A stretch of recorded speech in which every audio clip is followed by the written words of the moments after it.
mas eu aprendi bastante a dizer não hoje em dia. Teve algum evento que aconteceu que foi importante para catalisar esse insight? Falar, pô, tem que saber dizer não, porque a única forma de dizer sim para o que importa é dizer não para o resto todo, né?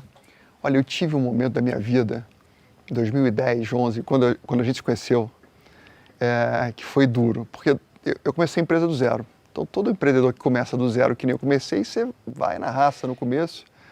Eu lembro que a primeira vez que eu conversei com você, contando você, eram 12 na equipe. Era isso. Então, você começa do zero e você aprende a botar a mão na massa. Então, por muitos anos, e eu comecei a empresa porque eu fui demitido do meu emprego anterior, né? E aí você quer se provar e assim por diante. Então, eu me envolvi em muita coisa. Eu era 24/7 e a minha esposa trabalhava comigo. Então, a minha esposa foi minha estagiária lá atrás. Quer dizer, teve algum momento que você foi chefe dela, né? Porque isso aí certamente inverteu, fui né? Fui chefe dela e a história conta que depois ela assumiu o controle da empresa. Né? E, assim, por 10 anos a vida foi muito intensa na empresa e a empresa vai crescendo. E se você não muda o seu jeito de ser, você começa a atrapalhar a empresa e ela não cresce por sua culpa, porque você tá microgerenciando tudo. Isso é uma coisa que eu tenho curiosidade também e é uma coisa que eu não sei fazer, e é por isso que eu tenho curiosidade. Empresas de tamanhos diferentes requerem habilidades completamente diferentes. Então, num primeiro momento, quando vocês tinham 12, eu tenho certeza que você enfiava a mão na massa em tudo, porque senão não tem como o negócio funcionar. Num segundo momento, você está fazendo um processo que pelo menos todo mundo que estava contratando, você conversou com esse cara e contratou. Chega num outro que não dá nem... Já há um bom tempo passou do ponto que você não consegue fazer. Você tem que ir largando o controle. Como é que é para você essa coisa de largar o controle? Assim, no começo é difícil. Mas quando eu tive esse evento em 2010, que eu quase tive um piripaque, né, eu cheguei a separar da minha esposa, fiquei 6 meses separado, de tão envolvido que eu estava na empresa, de tão frenético que eu estava nas rotinas, e meu dia não dava conta.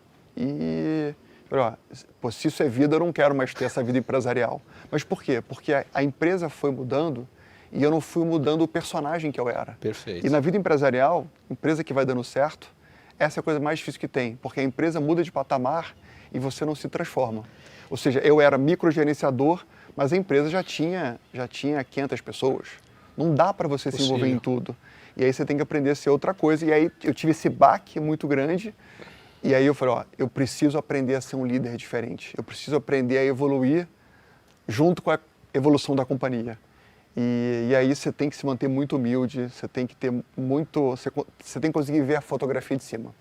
O que eu acho engraçado é que você está contando uma coisa que, parando para pensar, nunca imaginei, mas agora está me ocorrendo, talvez a empresa mude antes do líder, né? Porque sempre assim. a empresa cresce antes, e aí o líder vai ter que mudar, né? E a coisa mais difícil que tem, eu quando comecei a empresa, eu era um assessor de investimentos. Sim. Eu atendia os clientes. Uhum. E eu era um bom assessor, até porque se eu não fosse um bom assessor, eu não teria avançado. Mas a coisa mais difícil que tem, e isso é contraintuitivo, porque você faz bem aquilo, mas você tem que deixar de fazer aquilo que você faz bem. E que você gosta. E que você gosta. Só que se você não faz isso, se eu continuasse sendo um bom assessor, eu não estava aqui hoje com você, né?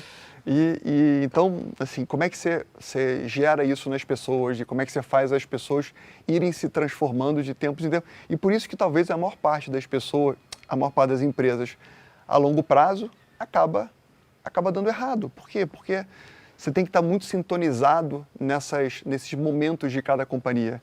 Hoje em dia, eu fui CEO da empresa por 20 anos, então nem CEO eu sou mais. Então eu fui aprendendo a partir desse episódio a pensar diferente.